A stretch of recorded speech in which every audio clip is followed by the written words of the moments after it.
नमस्कार, स्वागत है आपका आर्या न्यूज में। मैं हूं आपके साथ सुमन पाल।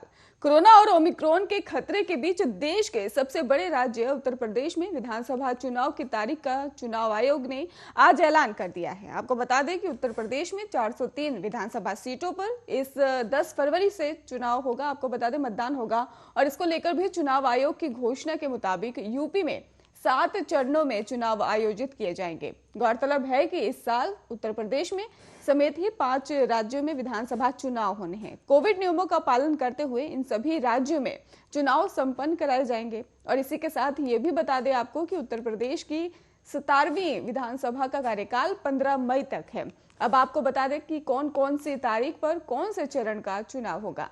अगर 10 फरवरी की बात की जाए तो 10 फरवरी को पहले चरण की वोटिंग होगी और 14 फरवरी को दूसरा चरण और 20 को ही तीसरा और 23 को चौथा चरण।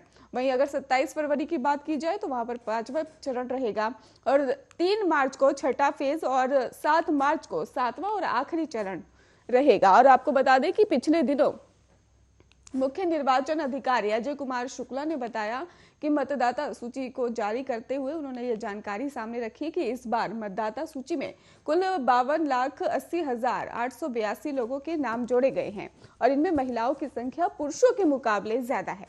और इस साल नए मतदाताओं में भी 23,92,258 पुरुष मतदाता हैं, जबकि महिला मतदाताओं की संख्या की अगर बात की जाए तो 28,86,998।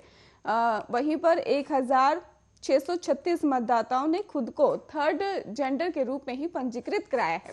इन आंकड़ों के हिसाब से नए नामों में भी इस बार महिलाओं की संख्या पुरुषों के मुकाबले कहीं ज्यादा है। वहीं निर्वाचन अधिकारी ने यह भी जानकारी दी है कि फिलहाल राज्य में 1,74,351 मतदाता केंद्र हैं। और इसके अलावा आपको बता दें कि चुनाव की मतगणना 10 मार्च से शुरू हो जाएगी।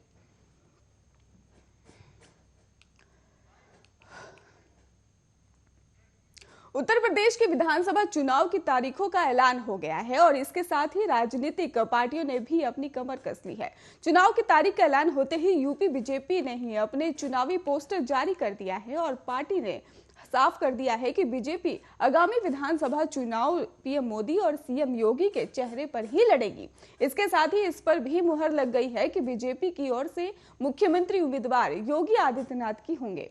और यूपी बीजेपी की ओर से जारी चुनावी पोस्टर पर लिखा है, मोदी है तो मुमकिन है, योगी है तो यकीन है। और इससे पहले देखा जा चुका है कि यूपी में ही योजनाओं के शिलान्यास और लोकार्पण कार्यक्रम में पीएम मोदी और सीएम योगी साथ साथ रहे। पीएम मोदी अक्सर सीएम योगी की तारीफ करते रहे और उधर चुनाव की तारीखों के ऐलान के बाद सभी राजनीतिक दलों ने अपनी अपनी जीत का दावा किया है। बीजेपी के पूर्ण बहुमत के साथ 300 से ज्यादा सीटें जीतने का दावा किया है और वहीं सपा ने आयोग को डिजिटल स्पेस के ही नियम बनाने की मांग उठाई है। आपको बता दें कि बीएसपी ने ही निष्पक्ष चुनाव पर भरोसा जताते हुए कार्यकर्ताओं को आचार संहिता का पालन करने का निर्देश दिया है। कांग्रेस ने इन चुनावों में ही कांग्रेस पार्टी नौजवानों, किसानों, महिलाओं और श्रमिकों, व्यापारियों और आमजनों के हकों की लड़ाई की बात दोहराई है।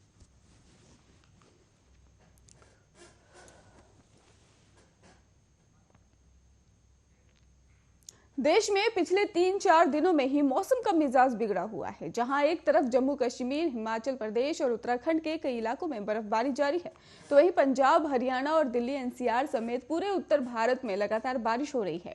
पहाड़ों पर बर्फबारी और बारिश से ठिठुरन बढ़ गई है और कश्मीर में हुई भारी बर्फबारी से ही स्थानीय लोगों को मुसीबतों का सामना करना पड़ रहा है। ज्यादातर इलाकों में बर्फबारी ने तांडव मचा रखा है। सीएम ऐसा है कि आपको बता दें कि सितम ऐसा जारी है कि घरों में ही सिमटे लोग दिखाई दे रहे हैं और सड़कें बर्फ से पटी हुई भी नजर आ रही हैं। घरों से निकलना लोगों का मुश्किल हो गया है। कई फ्लाइट्स कैंसिल भी हो गई हैं और मौसम विभाग ने अगले 12 घंटे के लिए ऑरेंज अलर्ट भी जारी कर दिया है। आपको बता दें कि वेस्टर्न डिस्टर्बेंस इस सीजन का सबसे एक्टिव था और राजधानी में 27 mm बारिश हुई है। आज भी बूंदाबांदी जारी रहेगी। तापमान रात और दिन में लगभग खराब बराबर ही रहेगा और 15 और 16 डिग्री सेल्सियस तापमान रात में और दिन में बना रहेगा। मौसम विभाग ने बताया है कि 5 से 6 डिग्री सेल्सियस तक ही न्यूनतम तापमान 13 और 14 जनवरी को दर्ज किया जा सकता है। एयर क्वालिटी भी बेहतर है।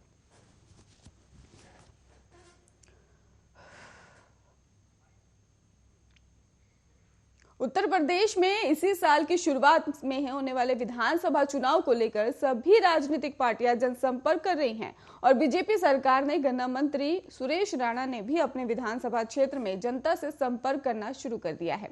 वे आज गांव कसेरवा मान पहुंचे, जहां उन्होंने कहा कि मोदी और योगी जनता के लाडले हैं, उनको जनता का आशीर्वाद दोबारा भी मिलना चाहिए।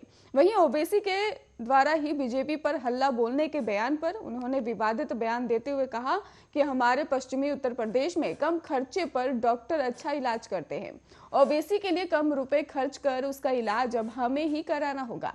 मंत्री ने कहा कि ओवैसी बीजेपी पर बयानबाजी करता रहा है और मुजफ्फरनगर और हमारे जिले के गांव देहात में अच्छे डॉक्टर कम रुपए लेकर ही उसके दिमाग का इलाज कर सकते हैं, वरना फिर हम उनका खुद भी इलाज करा देंगे। वहीं गन्ना मंत्री सुरेश राणा ने कसेरवा गांव के ही भाषण दौरान ही उन्होंने सोनिया गांधी पर भी तंज कसा है। उन्होंने कहा कि इटली में पैदा होने वाले और बड़े दरवाजे वाले गरीब मजदूरों का दर्द कहां से देख सकते हैं।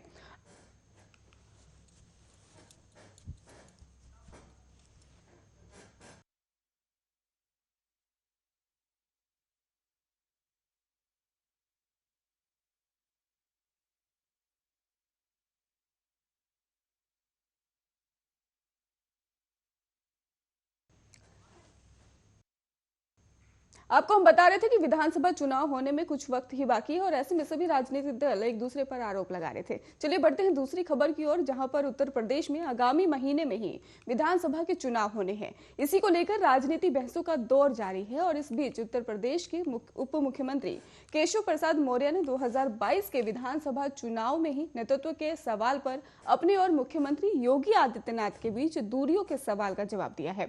उप मुख्यमंत्री मौर्य ने कहा कि उनकी और योगी आदित्यनाथ के बीच के संबंध इतने मजबूत हैं कि दुनिया की कोई भी ताकत उसे तोड़ नहीं सकती। ये बात केशव प्रसाद मौर्य ने एक कार्यक्रम के दौरान कही है।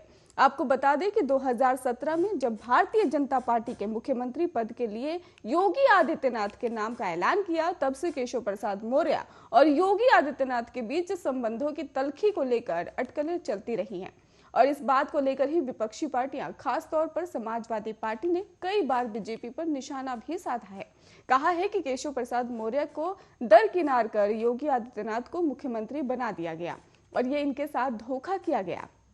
आपको बता दें कि 2017 में ही विधानसभा चुनाव के दौरान भारतीय जनता पार्टी ने ओवैसी वोटों में सेंध लगाने के लिए केशव प्रसाद मौर्य को बीजेपी का अध्यक्ष नियुक्त किया था और बाद में ही पार्टी के चुनाव जीतने के बाद उन्हें उप मुख्यमंत्री बनाया गया।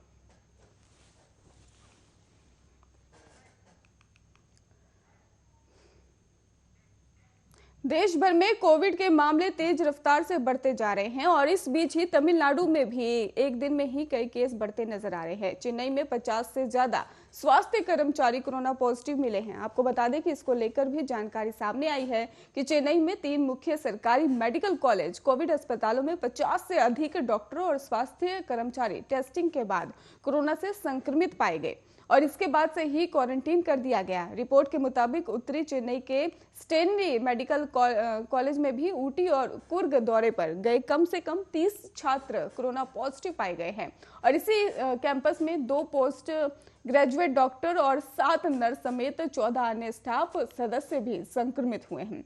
आपको बता दें कि स्टेनली कॉलेज में ही एक मेडिकल छात्र ने बताया है कि सभी को क्वारंटीन कर दिया गया है और वह सुरक्षित हैं। उनके साथ जो भी लोग संपर्क में आए थे उनकी भी पहचान कर ली गई है। जांच में अगर वे पॉजिटिव पाए जाते हैं तो उन्हें भी क्वारंटीन कर दिया जाएगा। चेन्नई के ही किलपोक मेडिकल कॉलेज अस्पताल में पिछले एक हफ्ते में कम से कम 12 डॉक्टर्स कोरोना पॉजिटिव पाए गए हैं और इससे पहले पिछले साल दिसंबर में भी चेन्नई के राजीव गांधी सरकारी मेडिकल अस्पताल में कम से कम 50 स्वास्थ्य कर्मचारी संक्रमित हुए थे। स्वास्थ्य कर्मियों के बीच वायरल फैलने के से ही मरीजों का इलाज जो है उस पर असर पड़ा हुआ है और तमिलनाडु में भी शुक्रवार को 8,981 नए कोरोना पॉजिटिव मामले दर्ज किए गए हैं और वहीं पर कोयम्बटूर और कांचीपुरम और तिरुवल्लुर में भी संक्रमित बढ़े हैं और इसके साथ ही अकेले राज्य की राजधानी चेन्नई में भी 4,531 मामले दर्ज किए गए हैं। वहीं सरकार की ओर से जारी सावधानियों को बरतने की सलाह लगातार दी जा रही है।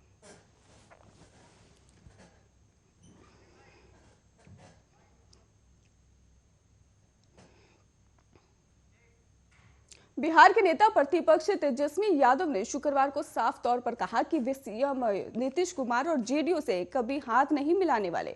उन्होंने कहा कि जो लोग ये सोच रहे हैं कि हम मुख्यमंत्री के साथ चले जाएंगे, वो गलतफहमी पालना बंद कर दें।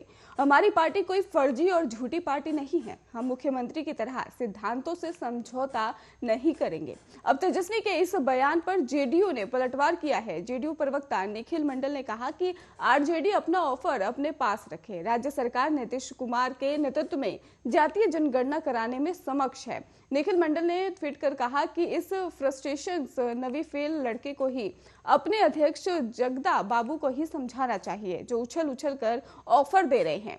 वो भी तेजस्वी यादव का नाम लेकर अपने दम पर तो मुख्यमंत्री बन नहीं पा रहे, तो फिर ऑफर दिलवा रहे हैं।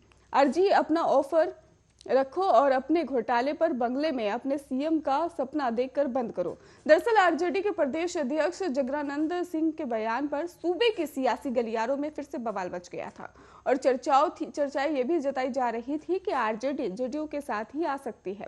इस संबंध में जब तेजस्वी यादव से पूछा गया तो उन्होंने कहा कि जगदानंद सिंह ने ही जातीय जनगणना को लेकर बातें कही थी और वहीं पर बीजेपी ने भी साथ दिया था, तो क्या पार्टी बीजेपी से मिल जाएगी? हम लोग झूठी फर्जी पार्टी नहीं है। हम घुटने नहीं टेकेंगे। हमें कुर्सी का लोभ नहीं है और हम सिद्धांत से समझौता कभी नहीं करेंगे। नीतीश कुमार की तो नीति, सिद्धांत और अंतरात्मा बंगाल की खाड़ी में ही डूब मरी है और तीसरे नंबर की पार्टी में जाने का कोई मतलब नहीं है।